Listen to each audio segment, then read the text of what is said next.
Oh, it's going live. Make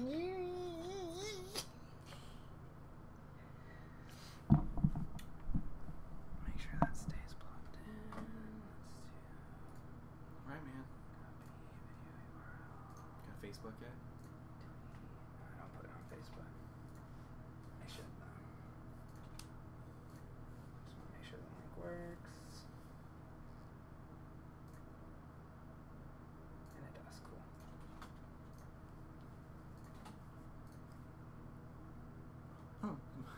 I'm posting on Facebook. Fucking did it, little bitch.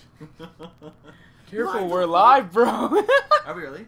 Yeah. Oh, my bad. I didn't mean to There's stare the at you. 60-minute or 60-second delay. Oh man, my bad. Okay. Your audience will see in a moment. Get ready. Oh, that's great. So it'll be the outtakes. Of all the things you could say, I know, I'm glad you swearing said at that. you. Alright, I want to make sure. Alright, we're live now. Alright. Yeah, okay. Alright. Alright. Oh, yeah. One last place. We gotta drop this. You should have did this before. Huh? Oh, damn. That's why it's a live show where after we get the show going, I don't do anything. The show hasn't started. This is the pre-show.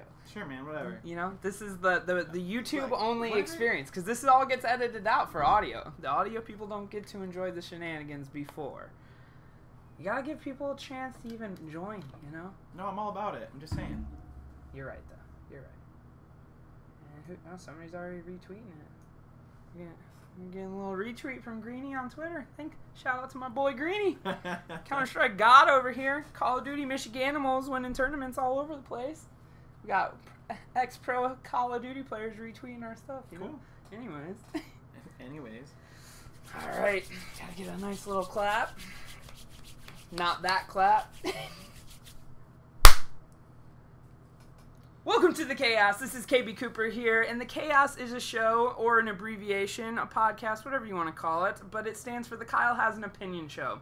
My name is Kyle. I'm very opinionated, and often I get in trouble for voicing those out, or it's a work distraction because you can't talk about video games when you work. So this is my weekly chance to verbalize those opinions with you people on the internet and have my weekly co-host Dan debate me or agree with me on that. So the format of the show very much is that we pick our favorite topics throughout the week and we collect some notes about them, some of our thoughts and opinions, and we will duke them out on this podcast. We will do this every Sunday, and if we can't, we will let you guys know ahead of time. Dan is, as much as a co-host as he is, he's not a permanent chair in this. Or we may invite other people into it to make sure that we get more opinions on things that maybe we know we want to talk about, but we're not ready to, or we don't know enough, and we need some information to kind of lighten that up. Or, for instance, I don't play sports games. I don't play Madden. Yeah, that's true. So I don't either. We might have to have somebody come in and talk about Madden, things like that. So just be conscious of that as we go forward with episodes. Your feedback is always greatly appreciated, and we will take it actively as we make each and every episode. Without you guys, this show can almost not exist in at least a constructive, fun way, and that is going to be the biggest difference on why we do this versus why we might burn out on it, and the community is going to make all of that. So we appreciate any feedback, anything you have to say in a positive and or maybe slightly negative light. Absolutely. Absolutely. So, with that said, I just want to go over some of the topics that we're going to talk about today. The first one is going to be about the Halo Summer Update announcements. PlayStation Now finally getting support for current-gen titles, which means PS4 games on a PC? Question mark, say what? Right? Doomfist finally arrives in the public test realm in Overwatch. And, of course, the topic of the show, the KHAOS time. Oh, yeah. Why does Xbox get so much slack every time they do something right? And media bias towards the Microsoft conglomerates we love so much. So if you guys would like to just listen to our opinions on one of these individual topics, I will do breakout videos for this podcast, but I am also going to, in the description below, have timestamps for when we transition into those topics. So if you don't want to watch the entire podcast, but you still want to hear what we have to say, I'm going to make it as easy as I can for you. So with that said, Let's get right into the news, because I'm Cancer, and I hate Keemstar. Jeez, bro. You're out of control. Well, we're on a roll. Doing it live. So, the Halo Summer Update includes a ton of things, but mainly the big one is 4K support for Halo 5. I'm absolutely thrilled for this, because... I mean, for those people, there's a lot of people out there who haven't adopted 4K, of course. Right. But you are not one of them. I'm not one of those people. I definitely jumped in and bought a 65-inch Samsung 4K, and it's been amazing. Like, even for, like, not getting, like, 4K off of, like, my Xbox One S, I still get HDR gaming. Still upscaled. Yeah, it still gets upscaled with the super sampling and everything that it does, but it's really exciting just because be able to like experience HDR, which is like the colors that the developers want you to see, like when they're putting it in there, just being able to get that picture painted is really awesome. Yeah. So 4K is a huge part of the Xbox One X and some of the value behind that. So making a flagship game like Halo 5 have 4K support out of the box, I think is really fan service for one. You know, it's saying, hey, people, you know, if you want to upgrade to this, your favorite games, we are upgrading those games too. The ones that are already existing, your Gears of War, your Halo 5s, things like that, they're going to be brought up. We're not leaving anything behind. We're going to make sure any digital titles you've purchased, those things carry on with you forward. So I think that's really important to note when you're looking at the Xbox space and how the family is changing with the introduction of the Xbox One X. And something that kind of gets me excited about this too is like, who's to say that 4K patch doesn't come with a Halo 5 update on PC where we can play campaign and multiplayer on PC? You know, conspiracy theories. I mean, it hasn't been 100% ruled out that they will not do Halo on PC. Yeah, well, at least the next one, if we're keeping consistent with the Play Anywhere factor, it will be on PC. Yeah. So maybe 5 never officially comes, and I think that's okay. I don't necessarily want 343 to... I don't want to say waste resources, but allocate resources to putting Halo 5 on PC. I'd rather them just go full steam ahead on their next project. Focus on the finale for the Reclaimer trilogy. Or the saga, as they're putting it now. Yeah, the Master Chief Saga. So, you know, I do appreciate the fan service, but there is a concern for me that I have within just the 4K and these texture packs and things being updated, is if the Xbox One X owners are going to have the option to opt out of that 4K or not. Because if you think about it, a 4K package on top of an already 40 gig game, like those texture packs are like 30, 40 gigs on top of a 40 gig install. Huge. So you're looking at sometimes 100 gigs per game on a terabyte hard drive. That's like 10 games, and that's not including software that's taking that up, other apps and other game updates and things that are coming later down the road. Well, like following up with that too, like a huge thing that like I don't know if a lot of people notice this though, but if you're on Xbox and you look at how much space Halo 5 takes up, I think mine's like 80 to 90 gigs just for the game, and that's including all the patches and updates. So and granted, it has been a heavily supported game with a ton of updates, so it has earned the right to be that large with how much it's been supported. But that's still, even if you have an original Xbox One X, that is more than 20% of your hard drive if you factor out what Microsoft takes for their own operating system. So that, you know, that's a fifth of your hard drive taken up by one game. So it's something that we're going to have to consider when PlayStation 4 titles, PS4 titles, PS4 Pro titles are getting their texture packs and things like that. Like, we all want it. And then there's the debate about bandwidth around it, too, which we're going to touch on later when we talk about the PlayStation Now games coming to PC and why PlayStation Now and services like Xbox Live Play Anywhere are, you know, they're great, but do we have the infrastructure to support them? That's a good point. So it's like, I'm really happy about this. I think, you know, one thing I know Microsoft does really well, and we see it in the Xbox One's UI all the time, is that option for choice. You know, to be able to hit that option button and see what you can do with that achievement, what you can do with that game, where you can put it, how you can organize it.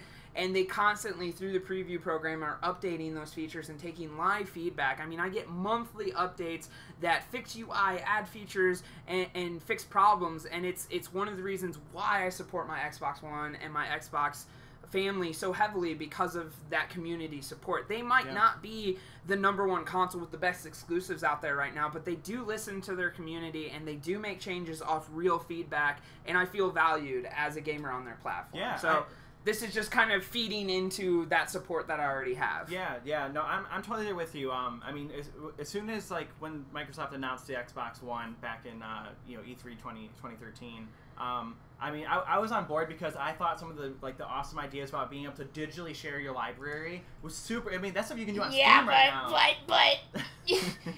But Don Matrix said. I know. Don Matrix said, buy 360, you soldiers. Yeah, right. I mean, it was a PR TV, Call of Duty. Yeah. I mean, like it was rough. I mean, we're going through our PS3 stage. You know, it's one of those things. Giant enemy crap. I mean, let's be real. Don Matrix did not do any favors for Microsoft whatsoever. But the one good saving grace is that when Phil Spencer took over, this guy was like, look. The fans know what they want. Let's give them what they want. People want 4K, we'll give you a 4K console. You want something a little bit in between where it's not full 4K, but you can still watch 4K movies? Xbox One S. You want to just have an Xbox you can play games on? Xbox One. Yeah, that's it. So I mean, and keeping the continuity to where they all play together, and especially now with adding the backwards compatibility for Xbox, the original Xbox. Yes. Where you can play multiplayer with all generations on all these consoles. No other system out there can do that. And wait until that comes to Windows 10 support, because Phil Spencer has said himself, I want to bring this to PC. Yeah. I want to bring these things, and they want to blur the lines of where you play your game. Yeah. They want it to be like games as a service. They want it to be like Netflix in a way where it's like it doesn't matter what device, as long as this line is drawn. And I've said this many a time, whether it's in my personal videos or the unbiased podcast I've done with Seth. Like, this is something I truly believe, and I think Microsoft continues to make decisions that support that. One of those decisions is including all Halo backwards compatible titles, including Halo 3, Halo CE on the updated Anniversary Edition that was on 360, Halo 3 ODST, Halo 3 ODST, as well as Halo 4, all backwards compatible and playable on the Xbox One now, without Master Chief Collection. So full split screen, it's back, baby. Yeah, full split screen is back, so you can get your LAN parties. And LAN party support over the 360 as well as the Xbox One. Yeah, that's huge. So you can have a room full of 360s and a room full of Xbox Ones and be playing these games that exist on both systems with the exact same multiplayer, exact same game design. I think that's huge. That's huge. I mean, it's fan service, and I'm not going to say this is a game changer. This isn't something I'm going to go and buy an Xbox One for. But for a Halo fan, for somebody who owns all these games digitally, like, all that is just, it's giving me more value for my system. More options. It's more really options, too. It's archiving my games library, which is important when we're in this age of digital rights, and where can I play these things, and when does, not necessarily planned obsolescence, but just the quick arc that technology is on right now. You know, we are so quick to leave things behind that aren't even 10, 20 years old, but have immense impact in as far as the game and how it changed what we play, that I think every company, including Nintendo and Sony and everybody, should put more stock into saving these historical games, though. Yeah. It's not only I want to play, or I'm, because I mean, like, there have been studies, people don't play their backwards compatible games, which is fine, but it's still that service, and it's still that important archiving that also helps attack piracy. When you do things like this, and you make the game cheap enough on a digital rights store, like, people aren't going to pirate. I mean, we look at it this way, like, you see how Steam does all these huge summer sales, and like I myself, I am like so guilty of this. Yeah. Just blowing huge amounts of money. What did I tell you? All these games that are like so cheap, like Shadow of Mordor. Yeah. It was $4. $4 for Game of the Year with all the DLC with it. So like getting like that type of option, but like for backwards compatible games, just having it there. And I mean, we're talking people who maybe they never even own an Xbox 360. They can play those backwards compatible games now that they would not be able to do unless they went out and bought a 360. I couldn't agree more. A part of that, all those games too coming to Xbox One. They are all getting the complete DLC treatment. So every piece of DLC that ever released for any of those games is completely free and downloadable as well. So that's huge. Halo Wars 2 got some DLC announcements, kind of finishing out that season pass. Though I'm going to be honest. I'm going to be honest. As much as I like Halo Wars and I like RTSs, I played and beat that game. I just have no interest in going back. So okay, you know what? I'm with you there. I'm not a huge RTS fan, so I never really played a lot of Command and Conquer or Warhammer, or StarCraft, for example. But I really loved the original Halo Wars, and that's a game that I kept going back on the 360, to where if I was like done playing like Master Chief campaigns and whatnot, I'd be like, you know what, I want to play some more Halo that's not the first-person shooter. Right, and get more story. Yeah, right. and kind of get more into the lore and the universe. So being able to go and play Halo Wars was awesome. So then I get the second Halo Wars, and knowing me because I'm such a nerd for anything Halo, I'm like, yeah, I'm going to slap down, what was it, $129 or $99 for the Super Deluxe Edition that they have. Which, I mean, don't get me wrong, you definitely get your money's worth with all those Blitz packs they give you, but like with me, I don't play Halo Wars for multiplayer. I play it for just being able to control an entire like UNSC army, or like controlling, well, not the Flood, but the Covenant, for example. Like just playing offline type of stuff. That's kind of more where I like it, and it's just Halo Wars 2 didn't change much from the first, but it just didn't have that same feel that the first one captured, where you were like really drawn into it. I think, like, some of the things, like, to highlight about Halo Wars 2 is that I do love the continuity thing. I was able to play on PC or console, have it pick up right where I left off. That was really nice, specifically when I want to play multiplayer on PC, but if I was just doing story and I was kind of relaxing, having that controller experience was nice. So I enjoyed that. But, like, I really just wish that these DLC packs had these story elements to it to kind of build on this storyline, but not in a major way. Like, I don't need all those really nice cinematics that made the Halo Wars 2. It was really gorgeous. I know, but I mean, it's like so much money a minute for that. I remember it's crazy expensive for that. It's Blur who makes those videos, and I think they charge like.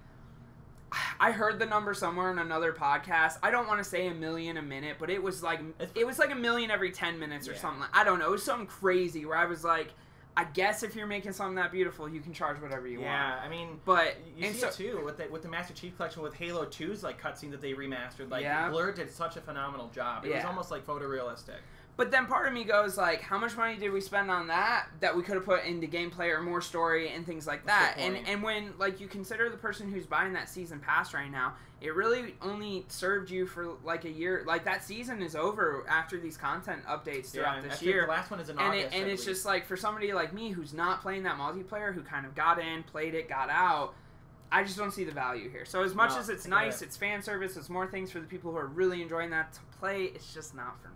No, I totally get it, and I mean, and especially for people who are on the fence who might want to get Halo Wars, pick it up when it's on sale. I mean, it's definitely worth it. I still think it's an amazing game. Yeah, it's definitely worth it. But if you're not a huge like RTS fan and but you want some Halo story, or if more or less if you're in it for the story, you're not in it for competitive play.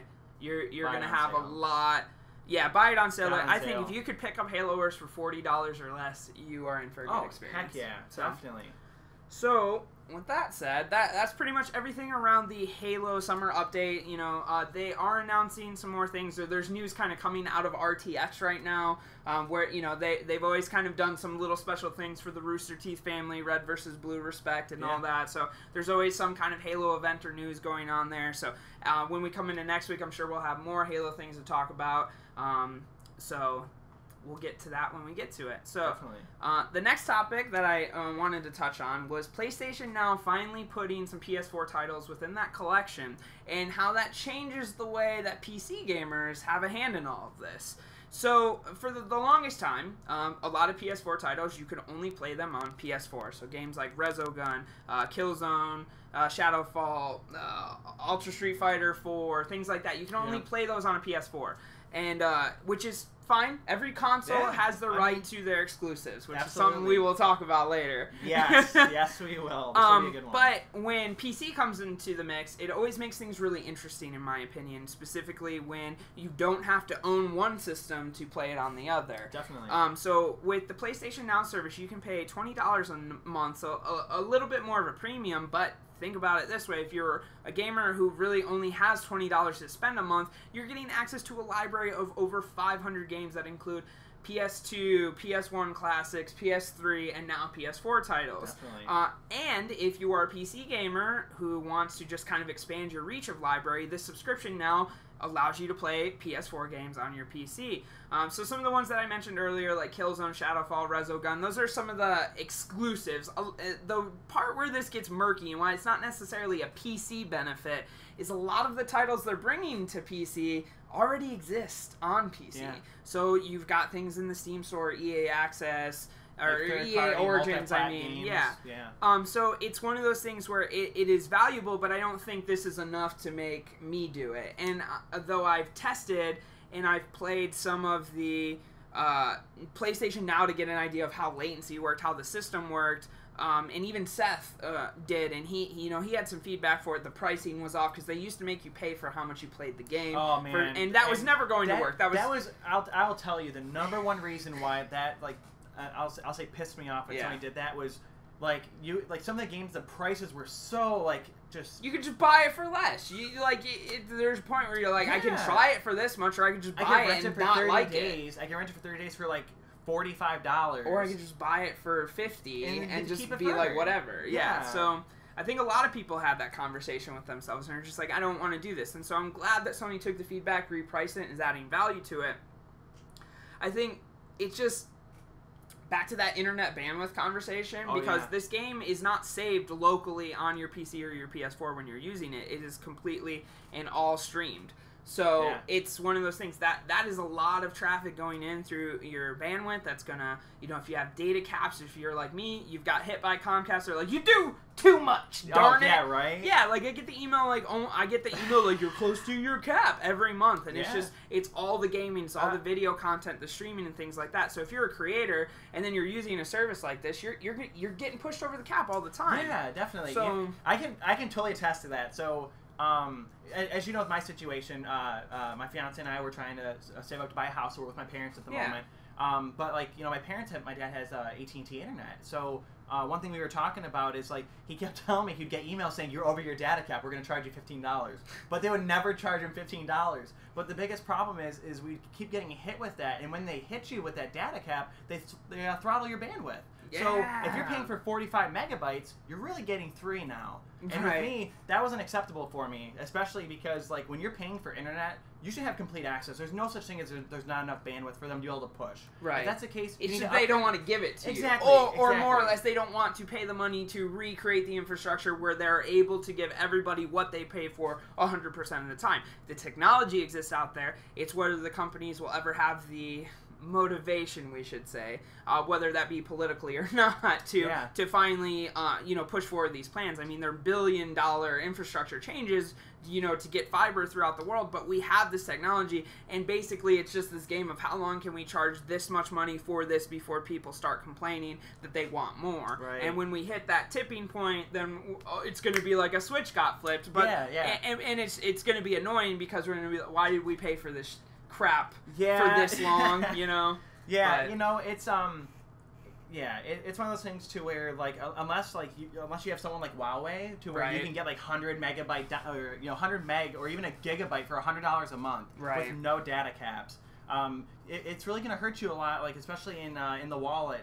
On top of what you're paying for PlayStation Now, if you don't have the bandwidth or you have the data caps, and you're paying the extra money for those extra, to go past that point that the threshold you hit. Yeah, and I know, outside of that conversation, when we're comparing this service to what's the Xbox service again? It's Xbox Game Pass. Yeah, so the Xbox Game Pass still suffers from the same concept of the data cap, but what's great about that, though, is you can just download the game. Yeah, I do like that. So you're not constantly streaming it. You know exactly how much data you're going to take to get that game downloaded, so you can plan around that a little bit more, or you can go somewhere, download it on their Wi-Fi, and leave. It's good because you're not beholden to the infrastructure of PlayStation Now, with the Xbox Game Pass. So you can download it onto your console, and until that game comes out of the vault, you can completely access it. And then I believe that when the time comes to where you get beyond that time frame, it would just give you a pop-up saying this game's no longer in Game Pass, or you don't own this content. But because you have this, I think you get 20% off the price of the game. Yeah, so it's if you download and play it, you get 20% off or whatnot. Yeah, so you get an opportunity to get it for a lower price, and you're also being able to kind of benefit from being able to download that. Now, I will be the first to say, the Xbox Game Pass library not 500 games deep like Sony's is. Not yet. Yeah. In comparison, I think that's fair for as long as the franchise has existed. I mean, all those PlayStation 1 titles, they supersede Xbox. Definitely. But, I'm not going to compare old titles that nobody's probably going to take a look at anyways in this instance. I'm not to trash the oldies, but... I don't think you're getting, PlayStation Now so that you can play, Road Rash or Twisted Metal from, the PlayStation. Maybe Twisted Metal.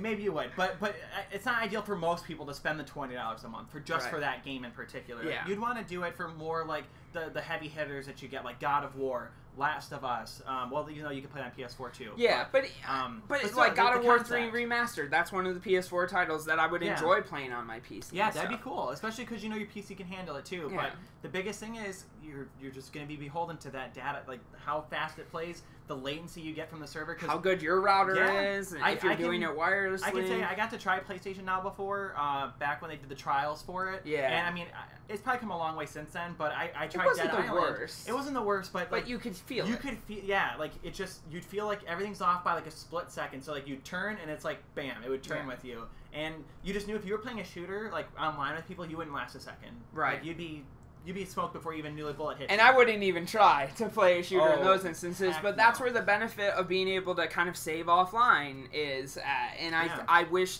that PlayStation Now supported such a feature. So it's one of those things. Enough feedback, Sony might think that, hey, this might be a better idea, like to entice our customers to do it. I mean, we can see that Sony learned a lot of their mistakes from the PlayStation 3. And they got it right with the PlayStation 4, and like you said earlier, like Microsoft did the flip-flop. They're going through the PS3 phase right now, to where they're finally starting to get things together. They're kind of like getting a grip of, hey, this is where we want to take the Xbox family. Sony's like, look, we know what we made the mistakes of the PS3. This is the off year. This is the off year, so everything's working out this time for us, which is cool. And just because like I don't want us to be sounding like we're like complete like Microsoft fanboys. We hate Sony here. I mean, we love Sony. I promise, guys, I like PlayStation 4.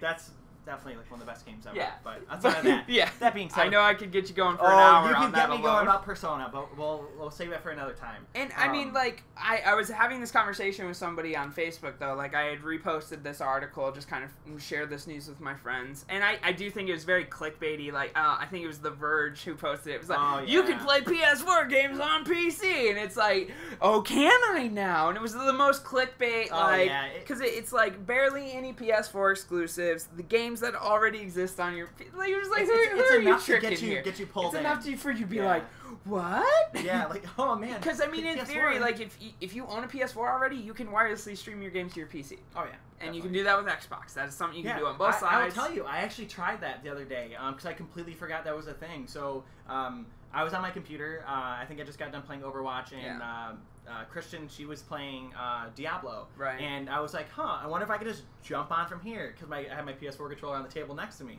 So I plugged it up, loaded it up, and bam, it put me right in there. Into her game? Into her game, So you guys were both playing? Because we're on the same, because it was remote playing to the same console. Oh, same console. It was the same console. So you were able to join in, but watch on the PC while she sat somewhere else? I could play from the PC, but the only thing is that because it's going to be like the same type of thing with PlayStation Now, is that you are beholden to your connection.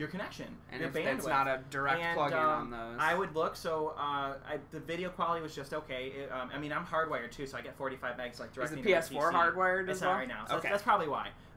But the quality's not bad. It's probably close to like a 720 video quality. It's nothing crazy, but there was still a little bit of latency. But if they were both hardwired, it probably would have been a better experience. But the concept that you can do that, just remote play directly to your computer, I mean, that's stuff that people have been talking about for years, where we finally have the technology to do it. So it's cool. Well, there's this guy named Matt. He's one of the main contributors on Rebel FM, and he always tells stories about how he uses his Steam U-Link or his NVIDIA Shield and stuff to do these like crazy tests, streaming his like work PC that's at his office to his home to play like World of Warcraft or something like that. And he's like, there's latency, yes, but like it's kind of crazy sick how you can do it and only have to deal with a little bit of lag. And I do think it's something commendable that it's like, hey, I mean, Sony's acquisition of this company, I think it was Gaikai, to get this online infrastructure and do this, at first didn't seem like something I was going to support, and I did necessarily deem PlayStation Now as an initial failed launch. I did not think it had the popularity or any of the mindshare, and I don't necessarily think it does now, but I think this is a step in the right direction for Sony. It's definitely a good step in the right direction.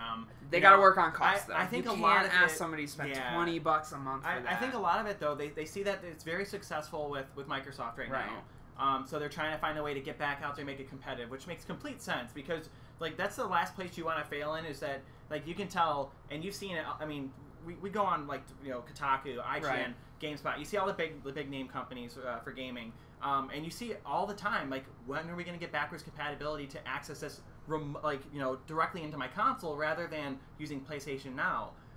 So I think Sony's trying to find a way to be able to hit that medium without completely like building an emulator like Microsoft had to. Just because I think with Sony, they know they don't have to. Like right now, like they're Microsoft's a software company too, so true. it's like it's a much bigger... Sony is the hardware company. They made the better console. Like, fine, you guys win. You have the better, more powerful console until the Xbox One X. Right. But it's just like Sony or Microsoft is playing. They're flexing that software side. They're taking that feedback from their audience. They're implementing these new features all the time. And they've created an emulator that is straight just desired for fan service and still makes them money when people go and. I mean, like, you look at the 360 library, you go, oh, I can play that game on my Xbox One, and it's $2. Like, they're still making money on games that are 10 years old. It's like, awesome. Why would you not? I don't know. I love and respect the decisions they're making. It's exact. I think that the playbooks have been flipped. Yeah. What Sony did last generation to finally come out and technically win at the very end is they buckled down. They took a look at what their fans were asking for and saying they needed, and they made amazing games like The Last of Us, like Uncharted 3. Like they started Uncharted pumping 4, them out. Well, Horizon Zero Dawn. But I'm speaking like at the end of that PS3 era, that tail where these amazing games were coming out. And getting people to, at the late end cycle, start buying PS3s like they were going out of style. I did it. I did it just before. It was about about 8 months or so before like the PS4 came out. Yeah. I had my 360 for forever, and I was like, you know what? Like I want to play something else. Yeah, because the way I looked at it with myself was, I'm not going to play my 360 anymore. I'll just trade it in towards my Xbox One.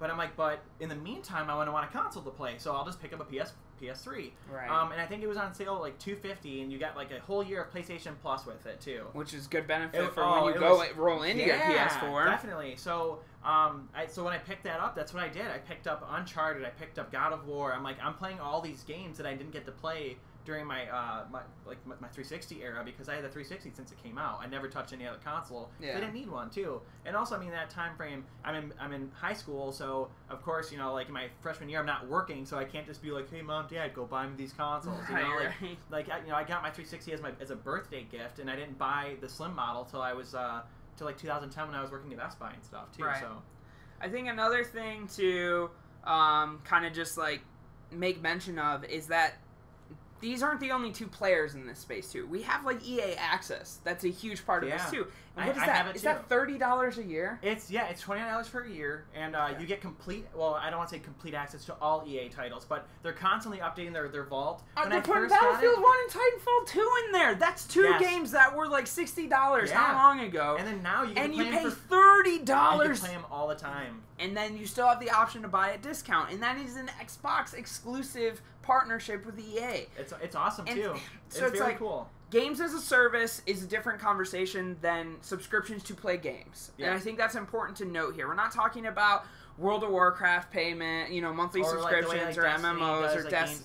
Yeah. Well, I mean, games as it's kind of considered games. Yeah, it's considered games as a service. I feel like in my mind, I consider games as a service as something that you continually pay money for if you don't have to. If you think about it, like with Destiny, you look at how you bought the original season pass, which was for the Dark Below and House of Wolves. Of course, very lackluster. Everyone knows it was a very, very dry time for Destiny. Like, would you like to do the same thing But then you again? get the Taken King, which came out in 2015? 2015. Yeah, 2015. And then we got Rise of Iron in 2016, and both those expansions were $30. So like that'd be considered like games as a service, to where you're not buying a whole nother game, but you're paying for content that's going to continually be updated within it. That's which fair. is what I believe that I still am in the expansion pack mentality with that, though. Well, No, I know what you mean. It's kind of like expansion pack mentality, but you see that EA is touting games as a service. Right. And it's funny because we said we wouldn't talk about this, but now we're doing it. I mean, we're good on time. Yeah, so. we're good on time at the moment. But like with games as a service, like look at, for example, Battlefront 2. EA was like, you know what? Like, we know that we really messed up. We alienated the entire player base by making the way that people have to buy the season pass for an exorbitant amount of price for like very little content. And honestly, not to derail this too much, I'm okay paying the price. You have to freaking tell me what I'm paying exactly. for. It can't you can't just say $50 for the season pass, and then we'll announce it later on down the road. It's just yeah, right. Like you feel like someone just kicked you in the balls. You're for just your like money. why? Like, but you're like, I love the concept of this game, and and you want to support it too because it's, especially with Star Wars being a franchise that a lot of people love, like myself included as well. You want to hope for the best for it, and that's why we put our money into it, and sometimes we get burned by it. Yeah. But it's nice to see, especially in that sense, EA learned their lesson, and they're like, hey, you know what? Like, we know we messed up here, so here's what we're going to do. All DLC for Battlefront will be free. And then what they're doing is that it's going to be more microtransactions for, like, the cosmetic or, like, the battle packs, which you get. Yeah. Which, I mean, I'm cool with that, too, because with me, I'm not going to spend a dime on it, because I'm just going to reap in the rewards that, thankfully, EA did the right thing. We're getting content for free. We're getting a very rich Star Wars game, at least in theory, from what we're hearing. Right. I mean, it looks beautiful. All the eras. There's going to be space battles again. You can't talk about it, right? Are you under NDA on gameplay or all of it? Well, I will just say I was invited for the closed alpha for Battlefront 2, so I got to play it on my PC. And I'm under NDA, so I can't share like content of what I played. Okay. But I will definitely say it is a step up from the first Battlefront. Okay. And we will keep you out of all legal trouble. Yeah, we'll keep me out of legal trouble for that. It was definitely really cool. The one thing, though, it was really nice, and it's really cool to see this because I don't see like when you see NDAs and stuff, like people leak gameplay.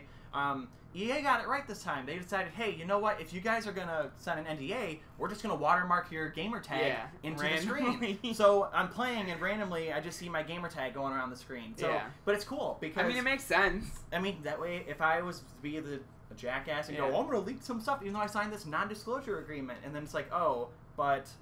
there's your gameplay, and hey, there's your gamer tag. We see you. Right, and I'll be the first to say that I've recorded NDA game footage all the time. I've not posted it. I've basically shared a private link to show my friends, but because it's easier that way, specifically with long distance, but never made those links public. I guess the risk or factor in this scenario you bring up is if somebody chooses to unwisely then take that video down and then post it somewhere else, you've made yourself very liable because of that. Yeah. So you can get into a lot of legal trouble with it. I mean, like, these companies do not play around when it comes to NDAs. They are dead serious. Sorry to distract you there. But yeah, I agree. In this entire conversation, kind of getting into the DLC side of things, while we're talking about games as a service, we're talking about the best way to play the most games, these subscription services that exist.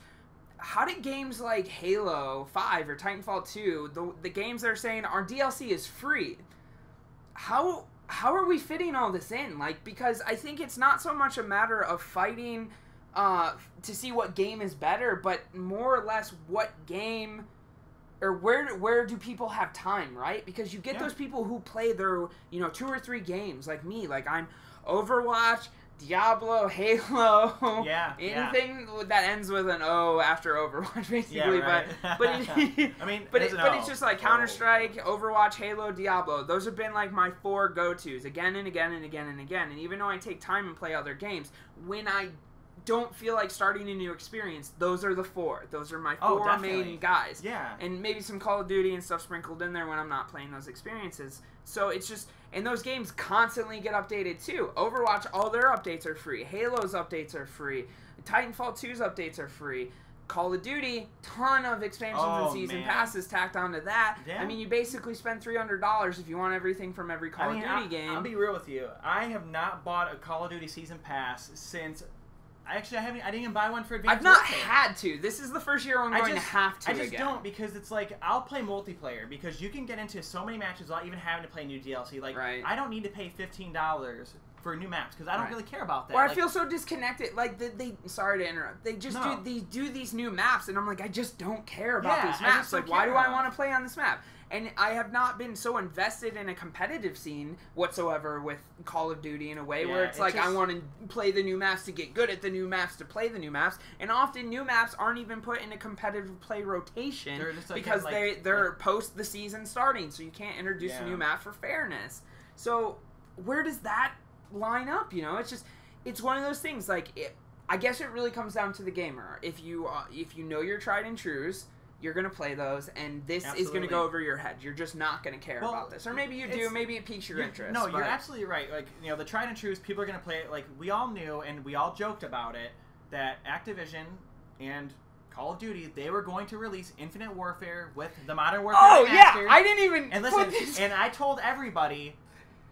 I told everybody they were going to do it like 6 months later. It was a little bit so close. It was a little bit longer. But I told a lot of people, I'm like, look, this is stupid. Like, why pay that much money for 2 games when you know they're going to have to, because it's a way to make extra money. And the funniest thing too is you can find the combo for like $20 or $30 because it's not selling because nobody wants to play Infinite Warfare. Exactly. Cheaper than you can buy the standalone Modern Warfare Remastered. Yeah, and I think it's $39. So you can pay $40 and you get to have the remastered version, which is what everyone wanted to play to begin with. Right. And I will say too, as somebody who had the privilege of getting that game for free, the campaign for Infinite Warfare was not bad. It was good. Yeah, I enjoyed it. I played it too, but it was really good. I even, God forbid, I enjoyed boots off the ground multiplayer. Somebody kill me now. I liked the new Call of Duty, but I spent most of my time, reliving my high school competitive Call of Duty battle, game battle days. Like that was nostalgic to the max there, and I enjoyed it thoroughly. So it's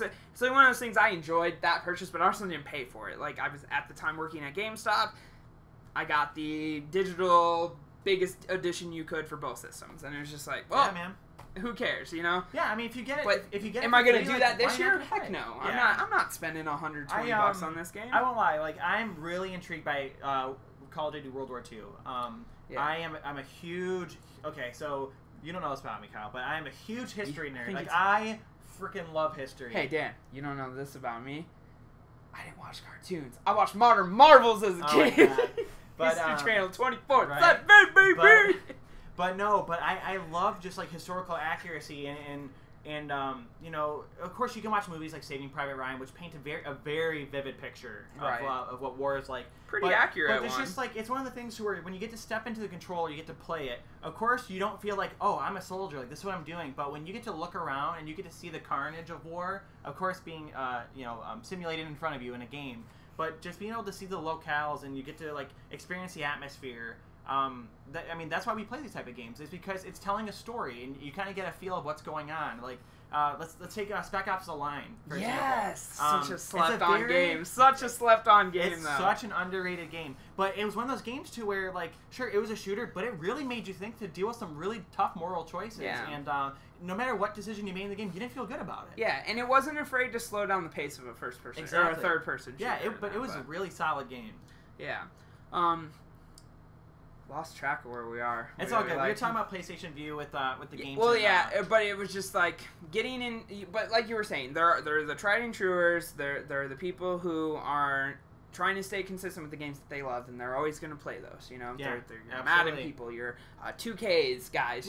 There's people I know who, because I play NHL, like the NHL series sometimes, and I got 17, and I'm still on the fence. I want to buy 18 because I just feel like didn't they take things out of 17? No, 17 they put everything back. Was it 16? It was 15 where they took out like EA the first one, first one on the new gen. People lost it, and I completely understand because eShul is one of the most fun modes to play. Yeah. But the problem that I keep having with it is that they keep like making improvements. I say it with quotes because it's not a huge improvement in the game. They're like, yeah, we fixed the goalies, the way the goalies move. Cool, but what else have you done to overall improve the game? It's not running on Frostbite 3, and all their other sports games are. Mm-hmm. Why is NHL being held back from Frostbite when it can make the game probably that much better? That's fair. And I always get so conflicted with sports games, though. It's because it's like we expect them to change so much, and we give them 365 days to do it, when all the other games out there get so much more time, 4 years, 3 to or 4 perfect or 5 year and cycles. make that.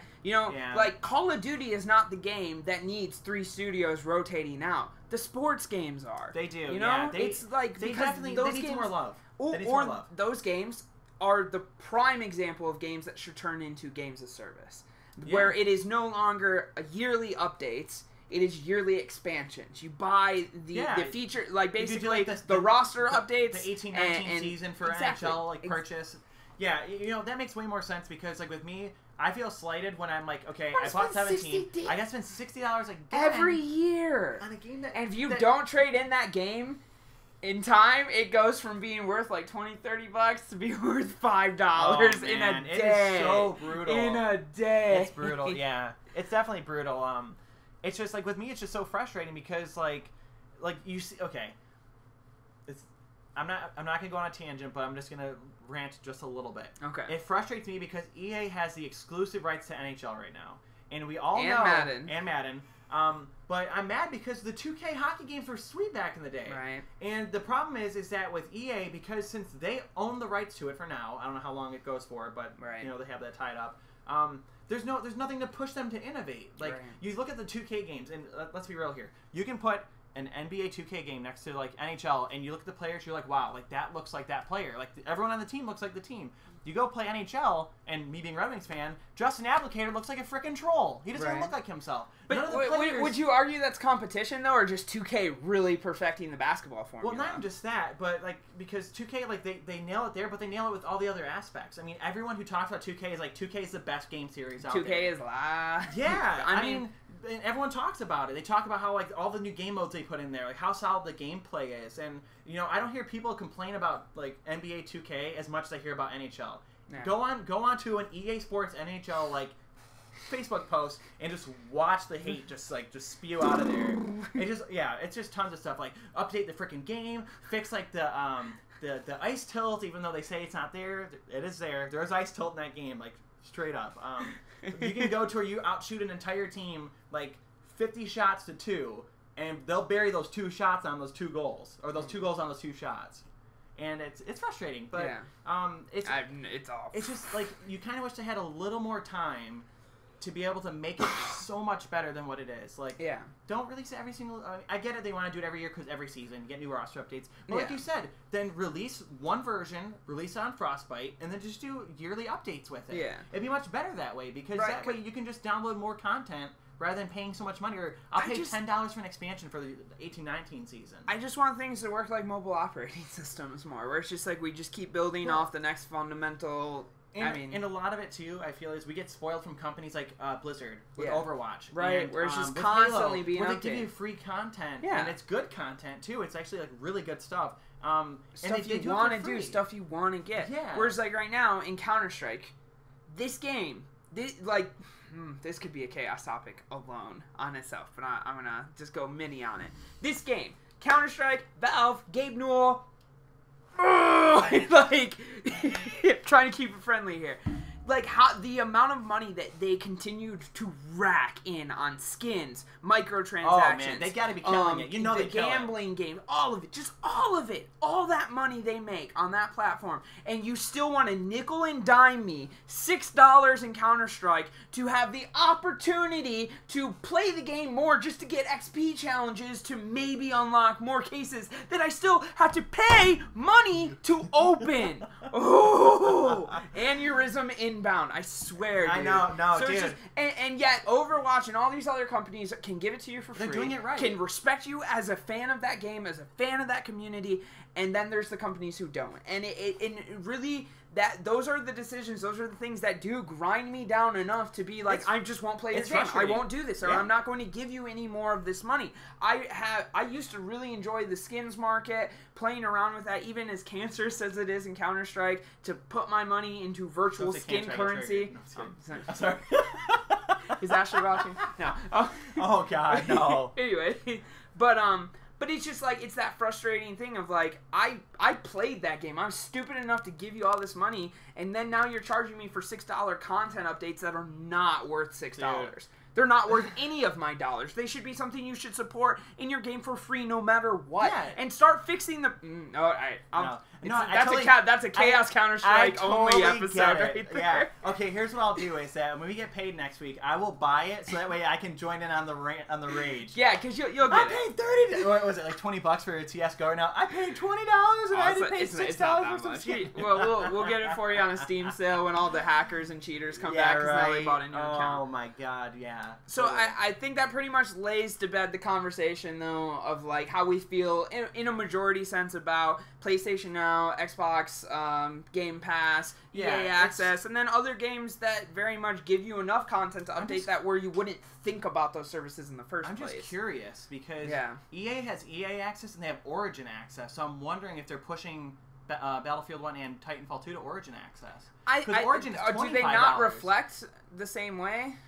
I don't know, because like I don't use Origin too much because I don't really play EA games. Everybody needs their own game store on PC. Well, I don't really care about that. I do because it does kind of break the continuity between like using the Xbox Steam One stuff. Like if it's Play Anywhere, it breaks that continuity. That's true. And so it's Microsoft, it doesn't benefit. They're getting it right. They're doing it right, but I think the one downside that a lot of gamers don't like is that in order to get the continuity between like Xbox and Windows, you have to buy from the Windows Store rather than buying it through Steam.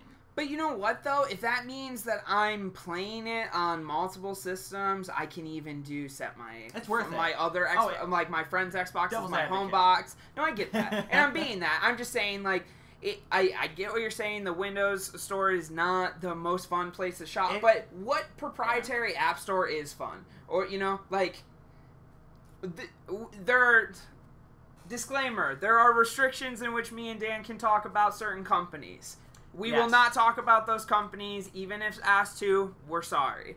Yeah. But there are certain app stores out there that are great experiences. They get it right. They get it right, or they, or there's nobody else doing it better, so we don't know what's better or not. True. And I think in this instance, we know that the Windows Store needs some work comparatively to the Steam Store. Yeah, definitely. But what I appreciate, though, is that Steam Store, or what I appreciate about the Windows Store is it follows me and my Steam Store stays stagnant. I can't log into my Steam somewhere else on a different kind of system that's not a PC and have that collection come with me. But I can sign into an Xbox One X, an Xbox One X, or a PC, and that library comes with me. And so I think that's really important to me. And it's one of the biggest reasons I'm invested in the Xbox ecosystem. I am an Xbox fanboy. I represent that proudly, but they respect me as a consumer in a general sense. Every company makes mistakes. But Xbox, in my opinion, has made the least amount of mistakes that affect my personal gaming preferences. Yeah, that's not to mean that they've never burned you,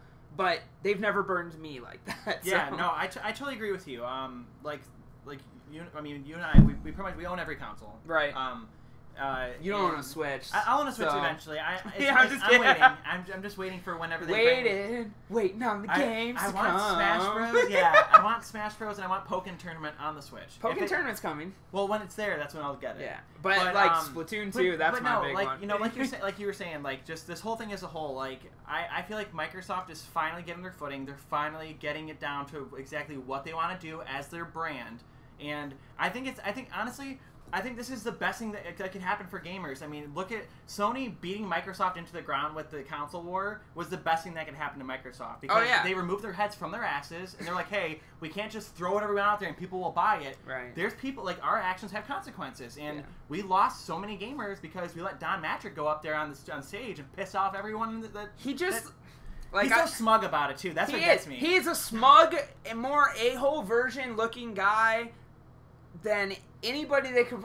I mean, I would have rather like Bill Gates just like be like, I just want your money on that. I would have rather like being honest, it's not this. Look, it's not this money. disrespectful tone. It's just like, hey, this is a good console. Give me your money. Yeah, great things are coming. Like I would have respected Bill Gates that. Came on the stage though. I would have threw him money at the screen anyways. Because when's the last time we've seen him at an E3? No, I mean back when they launched the man Xbox. Does humanitarian work. He doesn't need to bother. He has more money. Bill Gates, if you're watching, we love you. We love you, but we're a humanitarian. Send us free stuff. No, I'm just kidding.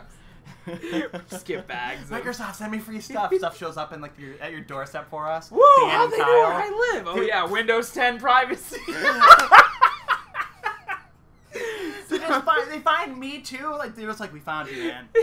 We did facial recognition. A helicopter lands in front of your house, like Bill Gates steps out. Briefcase, who's like, here you go. Here's the Xbox One. Oh my gosh.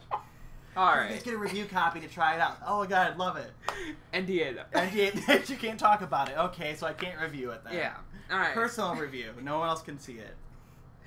Anyone who comes over, sign this form. We're good. That way if they break it, I'm okay. They broke the NDA when they walked in the door. Got them. Why did you walk in the door? Yeah, right? Alright, so things that aren't under NDA, but that most people have to wait a little bit to still play. My boy, Doomfist, has entered the Overwatch Arena of Heroes. The public test realm right now, right? Yeah, public test realm on PC only. I have played him a couple times. I don't like playing in the public test realm. It's particularly... It gets a little wild. It gets a little wild. It can get pretty dicey. And it's all quick play, and I just don't like playing all quick play. Like, I guess you can play arcade, but I just don't want to do it either way.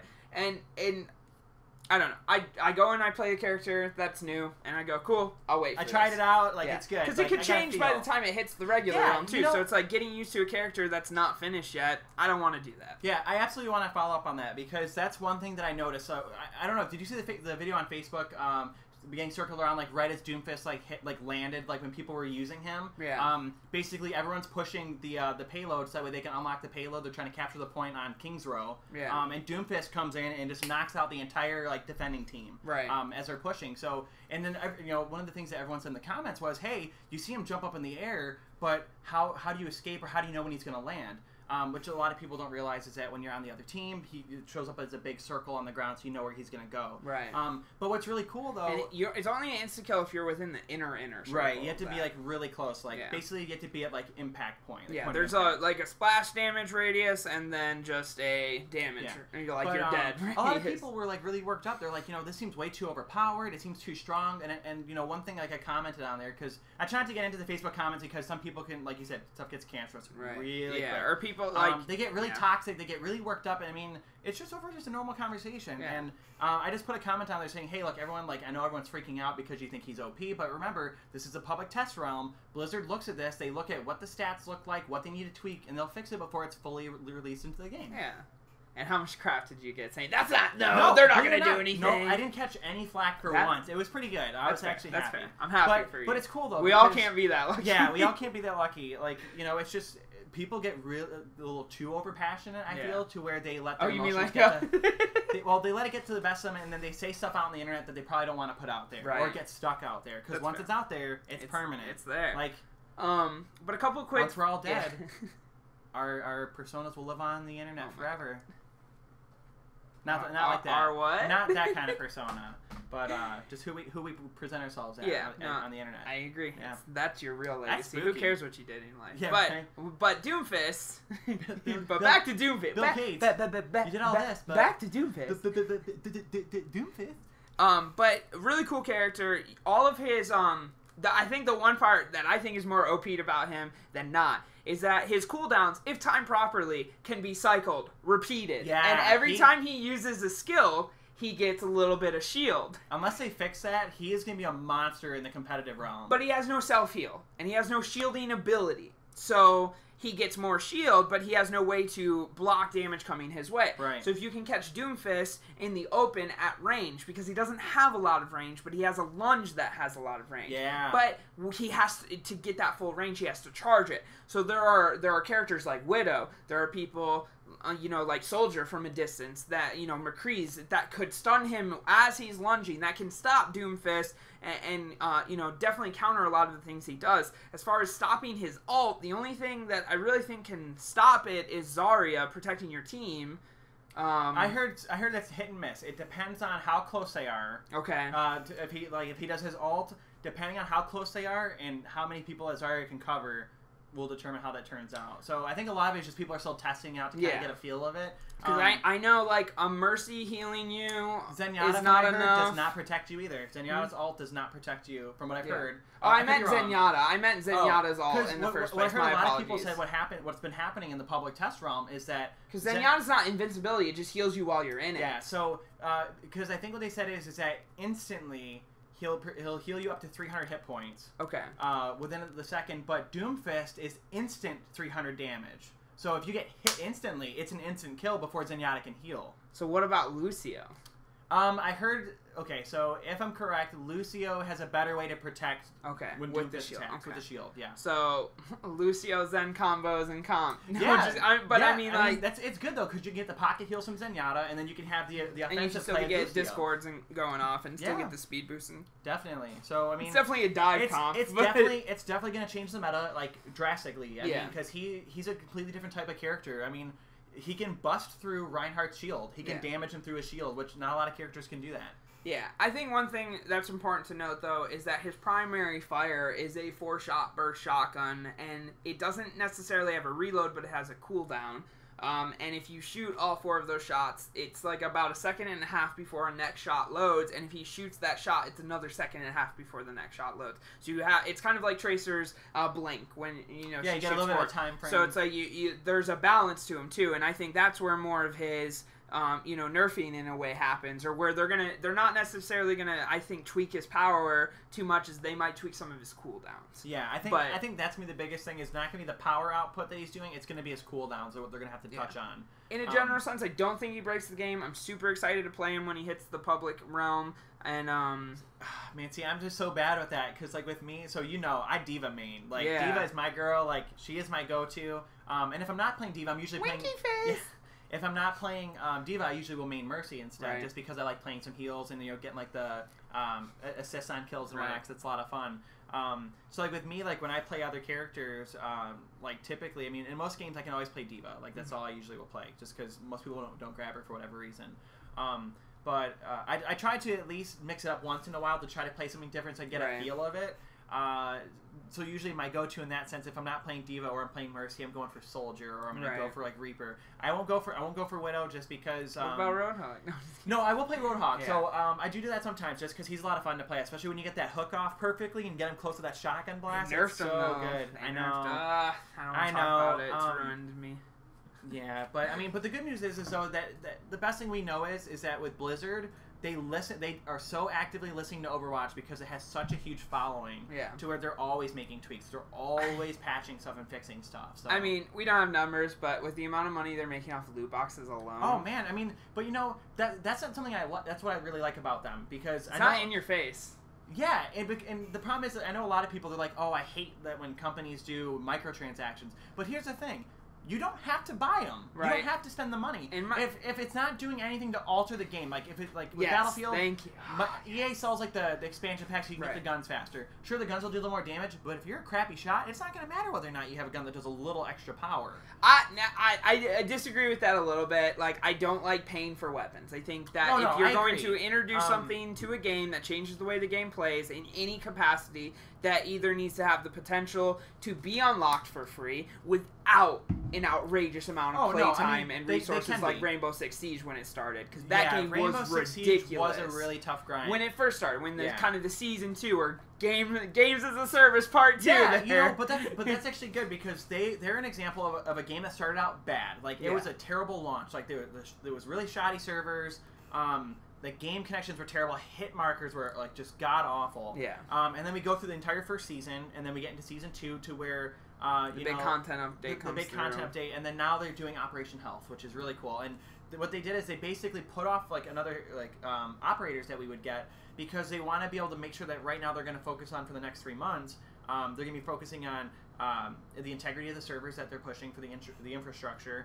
They want to make sure that the hitboxes are good. They're patching out bugs that's basically plaguing the community. And it's cool because you see that this is another example of a company who listens to their community's feedback. Like they have a very big pro scene right now for Rainbow Six Siege, which I really like. Brody, he watches it all the time. That's all him and Mike tell me about is how like they'll watch the invitationals for Rainbow Six Siege. And you get to see some really cool plays, and it's cool because these guys who are actively playing this, like Ubisoft is reaching out to them saying, "Hey, you guys are playing this. You're making money here. What do you think would make the game better? Like, what could we do on our end to tweak it?" And then we see the updates that come out, and the game gets better every time. I think, like, I love, like, we've been talking about kind of a common theme throughout this entire show is just, like, the games that keep getting supported and how we appreciate those. And I'm sure we're not the only people out there that feel that way. So it's, it's great when, not only is there a game that you love initially, but you love how it's supported. I think Overwatch definitely takes the cake on that. Like, it didn't win Game of the Year on accident. It just didn't. It straight up didn't. Listen to what they were doing.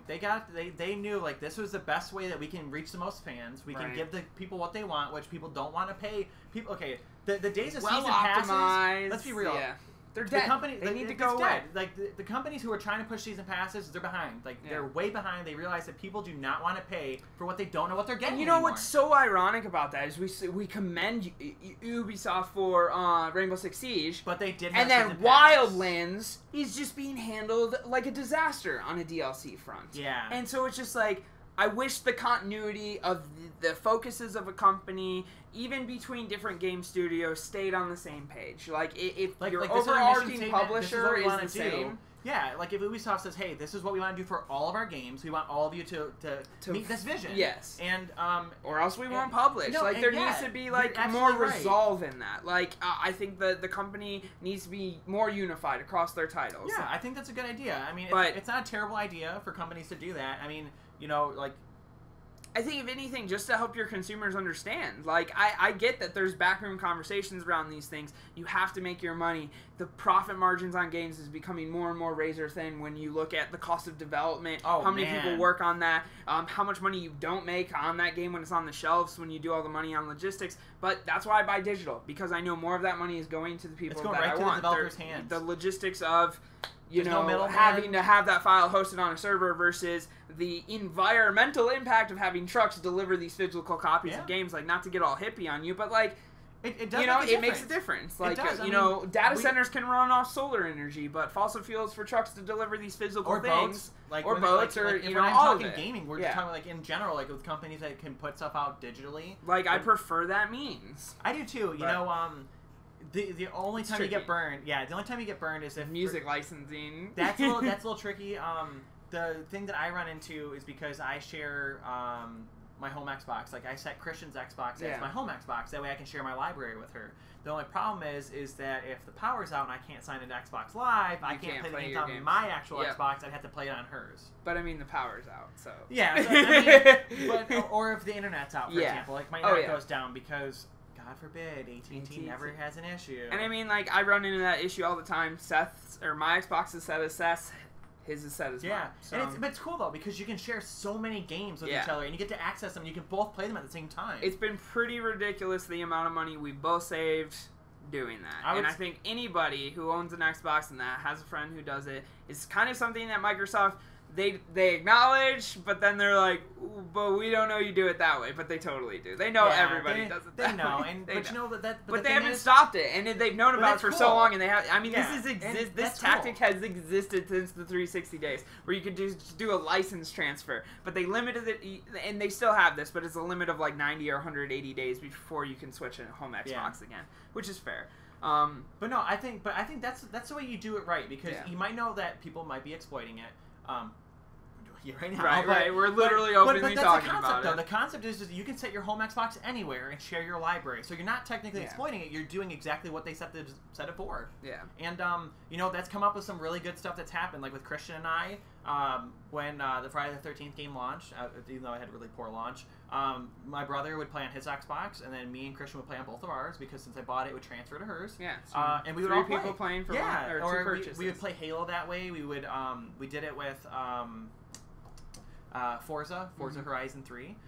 We also did it with Star Wars Battlefront when I bought the Ultimate Edition because it was on sale for I think, you can like do with Steam $20. games too. You just can't play the same game as the other person at the same time. Yeah, which I think is a fair tip on that too. Yeah, it's definitely fair. I mean, it's all gonna be based upon like the I don't want to say the publisher, but whoever's like putting the game out for you to access. Like if Valve feels like, hey, like on Steam, like we don't think that you guys should play the same game, that's their right to say so, because they're the ones who are holding the actual license and the rights for it. Right. You're just renting it technically until they decide they don't want you to have it anymore.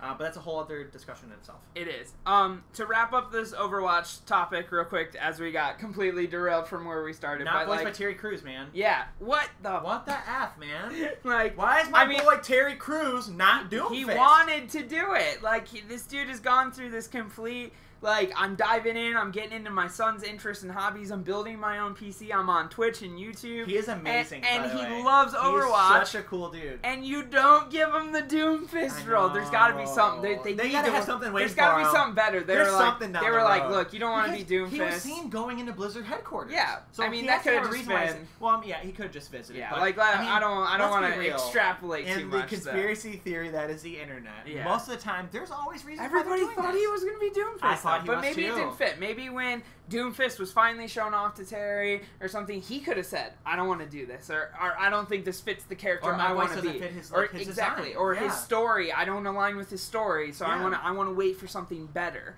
You know, like there could have been so many conversations behind closed doors that we'll never know about. But what I would be on a fly on the wall to even see if Terry Crews's phone rang for this, though, because it would be a disservice to the fans and to Terry himself if it did not. Absolutely. And one last point that I kind of wanted to make about this is technically Overwatch's first introduction of a raw villain. If you think about Widow, she's been...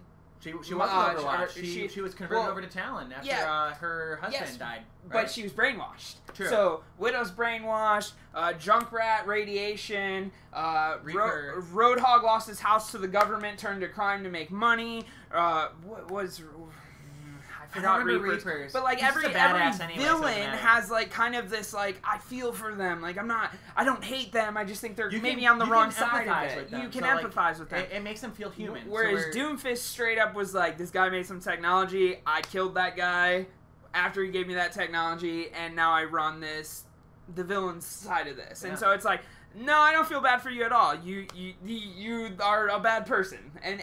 And to introduce that and to maybe get some more insight to that, because like I think is the same Reaper, Widow, Sombra all came from the Talon, and so it's like maybe when we're playing in matches with like Doomfist and Widow or Doomfist and Reaper or Doomfist and Sombra, like they're gonna give voice tidbits that kind of feed into the story of Doomfist or like too. a chat back and forth. And so to get like a bigger picture on like the different side of this Overwatch universe that maybe we don't really dive into. It's been very lighthearted for a long time. I think the introduction of more villains too, and kind of keep in mind the concept that like they've stated like old characters will go away as new characters come, and there will be a rotation of characters.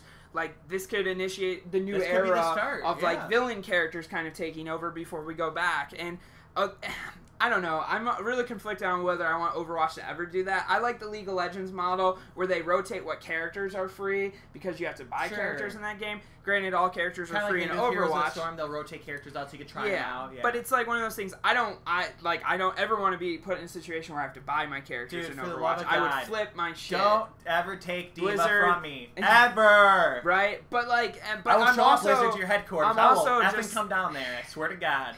But I'm also really conflicted. Like, if by taking a character out or taking other characters out, you're able to introduce new characters that introduce brand new gameplay options and things. I'm really conflicted on it. It's good for the meta, but it's like I never want Soldier taken away from me, or I never want Roadhog taken away from me. You know who they could take, and I'd be completely okay with it? Take May.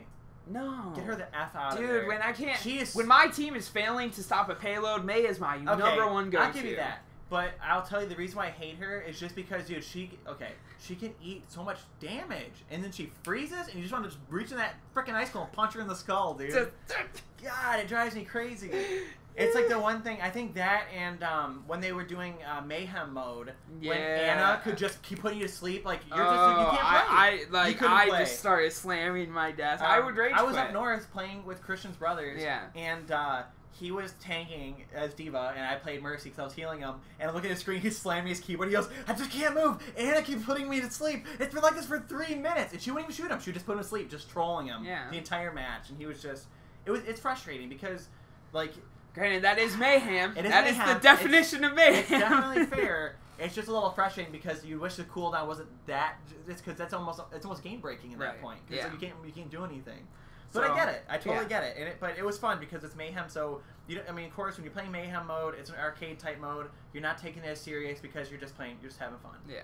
But I am excited to see how Doomfist changes the meta, how things change around him, some of the character, discussions and things, like all these Easter eggs and things that we're gonna find out. It's one thing I love about the Overwatch community is how much time they invest. Absolutely. Into that. So Dan. Oh man, this is. I think this is one thing that you and I have like collectively been giddy about all week to talk about, and it's something that's really dear and close to my heart too. I think it's chaos time. I think it's chaos time. It's chaos time. All right, guys, this is the segment of the show where I get real heated and real mad about something I'm real passionate about. So I will be normally okay. Gotta stretch for this. Kyle knows that. What's nice with Kyle when we wanted to do this, because we talked about this, is that we both can get really passionate about the gaming industry. So a lot of times Kyle says we want to play the dynamic to where we can do devil's advocate and basically, or I can be devil's advocate and just get Kyle riled up as much as possible. So that way we can like be able to hear like different angles of what people say now. In this particular instance, Kyle knows I agree with him 100%. But there's going to be some points in here where I'm just going to interject and I'm going to play devil's advocate. There's going to be people who are not going to agree with me on this either. Well, yeah, but and I'm going to say that I'm going to basically be like throwing stuff at Kyle that I don't agree with myself. But this is why we're having this discussion, because we can get different viewpoints. So Kyle, there are people waiting to see how mad you get me right now. Because since I'm going to be throwing this at you, let's have you introduce the topics. All right. So guys, as you may know, Cuphead is an amazing game coming to Xbox One only, as well as PC. Yes. As it frickin' should. Freaking should. Yeah, censorship here. Gotta make this family friendly. And I can't wait to play it, you know? And I rejoice about that fact. And some people out there think that I should be ashamed, that I should be exclusive shamed for appreciating my console getting a win for once in this Kyle, world. I think it's bullcrap that Cuphead's not coming to PS4 and it's Xbox exclusive only. What was that, Dan?